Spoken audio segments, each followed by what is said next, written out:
Hello, public opinion aficionados, and welcome to Rasmussen Reports, where we report accurately on exactly where the Overton window is. And let me tell you, there aren't a lot of people you can trust to do that because pretty much everyone else is in on the PSYOP. And in today's edition, we're going to be going into the issue of abortion. And let me tell you, the Overton window has shifted extremely big.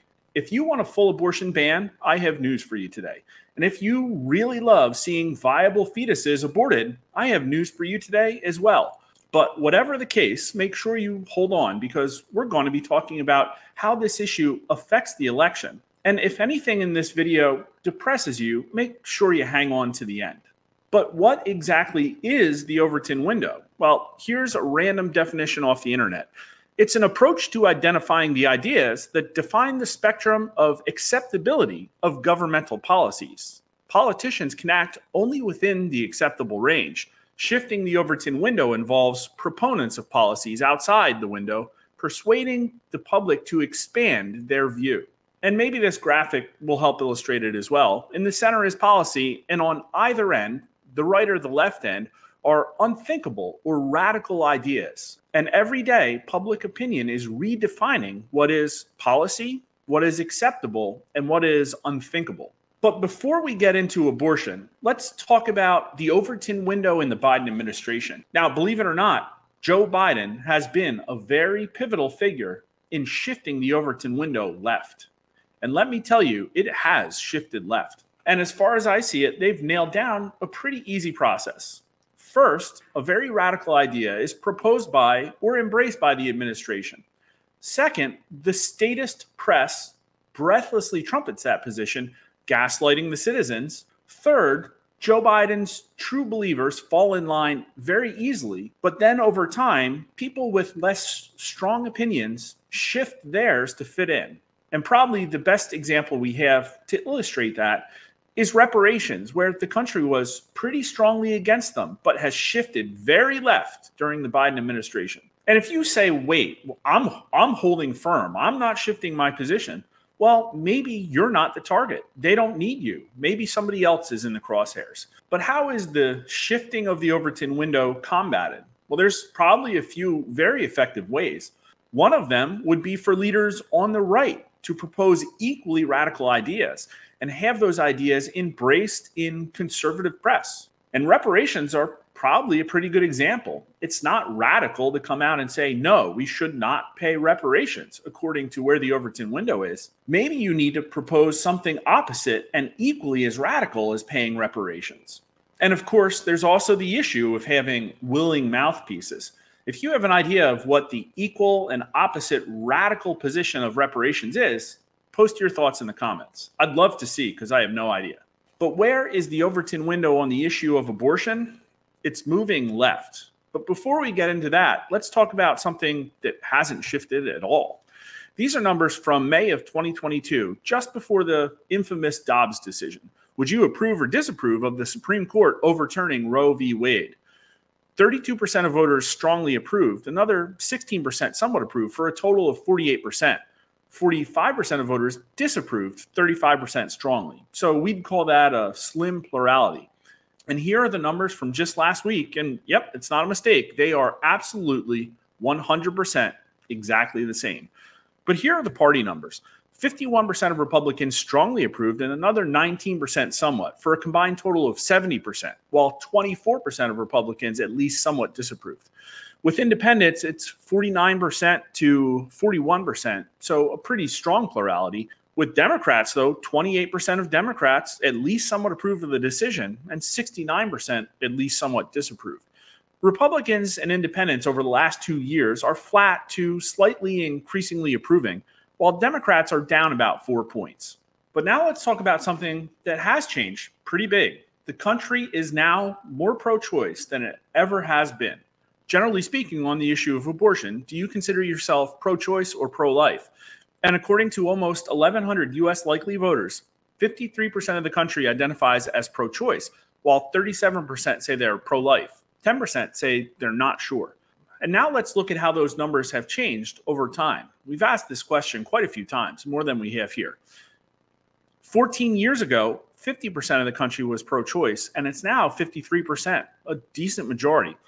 While 41% of voters said they were pro-life back then, and now it's down 4 points to 37%. So do the math, that's a 7-point swing, which is a pretty big swing for something so fundamentally defining as this question. But here are the Republican numbers, and Republicans have gone from 30% pro-choice to now 33% pro-choice, and from 61% pro-life down to 59%. So that's, what's that, a 5-point swing. Not as big as all voters, but still a decent swing. But they're offset pretty strongly by independents, who have gone from 56% pro-choice down to 48%. They lost the majority there. And now pro-life, that's decreased a little bit too, but only recently because the not sure response is so high. It went from 36% in 2010 up to 39% in 2022, but back down again recently. There's probably a couple things going on here. I think with the most recent numbers, we're seeing a little bit of fog of war after the Supreme Court decision. But also, I think independents are becoming more conservative as conservatives flee the Republican Party. But if Republicans are only slightly more pro-choice and independents became pretty much more conservative, where's the offset? Well, it's in Democrats, who have become way more pro-choice than they were 14 years ago. 63% said pro-choice back in 2010, but now it's 76%. Back in 2010, 32% said they were pro-life, and that's now 19%. Gain of 13, loss of 13, that's a 26-point swing towards pro-choice with Democrat voters.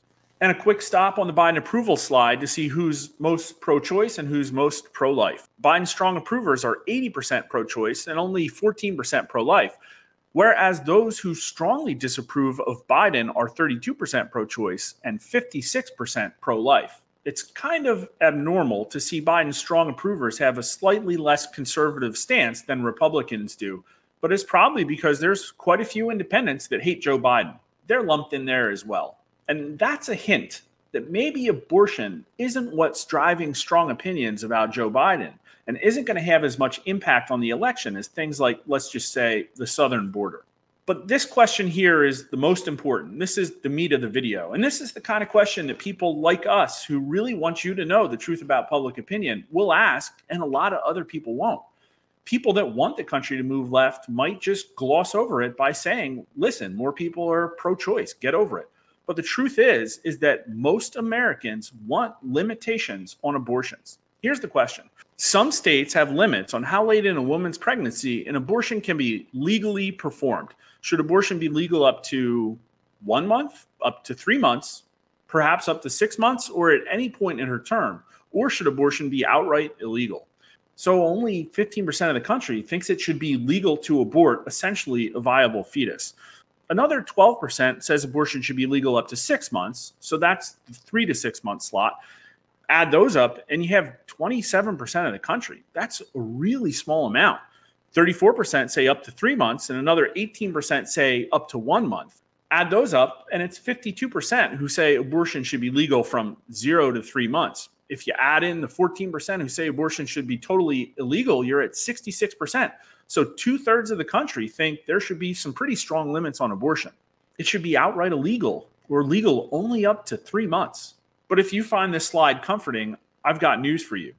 Only 2 years ago, 24% of the country said abortion should be outright illegal, and it's down to 14% now. And only 13% of the country said that abortion should be legal at any time, and that's up to 15%. The country is moving left on abortion. But who is driving these signals? Let's look at the demographics. Only 7% of Republicans say 6 to 9 months, and a combined total of 13% say abortion should be legal after 3 months. That's a pretty small number, so they're pretty pro-life, even though a good chunk of them say they're pro-choice. A combined total of 80% of Republicans say abortion should be outright illegal or legal only up to 3 months. Well, the Republicans must just be radicals. Not really. Look at the independent column. Only 28% of independents say legal after 3 months, but a combined total of 63% of them say it should be illegal or legal only up to 3 months. And even with Democrats who are overwhelmingly pro-choice and moving left on that question, they're pretty conservative on this too. 26% of Democrats, only about 1 in 4, say that late-term abortion should be legal. And I bet you that number is smaller than you thought it would be. And only a combined total of 39% of Democrats say that abortion should be legal after 3 months. Let me hammer that home. Fewer than 4 in 10 Democrats think abortion should be legal after 3 months. Now, of course, only 7% of Democrats say abortion should be outright illegal, but it's only 22% of Republicans also. And if you add up the illegal to 3 month signal, it's 55%, a majority of Democrats. So a majority of Democrats think abortion should be legal only up to 3 months at worst. But as you know, for seeing the biggest signal, we have a habit to going to what people think about Joe Biden's job performance. That's always where the biggest ideological split is. 31% of Joe Biden's strongest approvers think that abortion should be legal between 6 and 9 months. That's kind of small, but also kind of big, I guess. Post your thoughts in the comments. But even Joe Biden's strongest approvers can't get to a majority saying that abortion should be legal after 3 months. Now, they do have some not sures in there. So I think the right way to call this is that Joe Biden's strong approvers are split at the 3 month mark. But look at Joe Biden's strong disapprovers. Only 4% of them say that there should be legal late-term abortions. And a combined total of 82% of them think that abortion should be either illegal or legal only up to 3 months. But who has moved most? Is it Joe Biden's strong approvers? Well, if you recall my explanation of the Overton window, that's not who it's targeted at. Joe Biden's strong approvers did become more left. Just 2 years ago, 22% of them approved of late-term abortion, and now it's 31%. So that's a 9-point swing. But who moved most is actually Joe Biden's strong disapprovers, the most radical conservative people in our polling.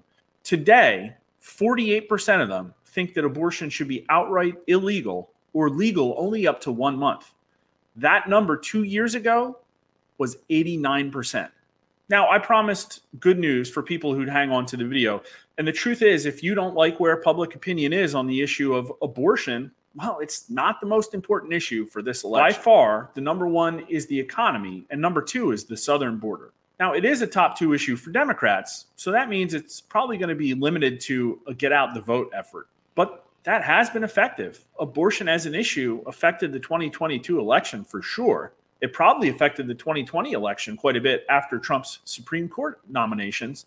But despite the leftward shift on this issue, public opinion is still absolutely rock solid on the Supreme Court Roe v. Wade decision. And believe it or not, for an issue that's perennially perceived to be the Democrats to rule the roost, Democrats only lead by 4 points, 44% to 40% on party trust on this issue.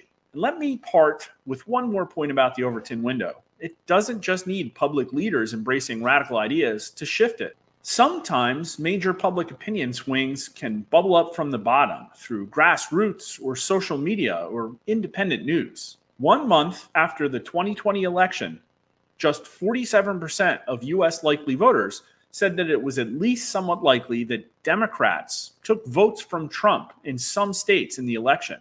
But now, almost 4 years later, 56%, a strong majority of likely voters, say that it's at least somewhat likely that cheating is going to affect the outcome of the 2024 election. And that is a much bigger swing than abortion. If you learned something, make sure you like the video and subscribe on YouTube or Rumble. Follow us on Twitter at Rasmussen_poll, and thanks for watching.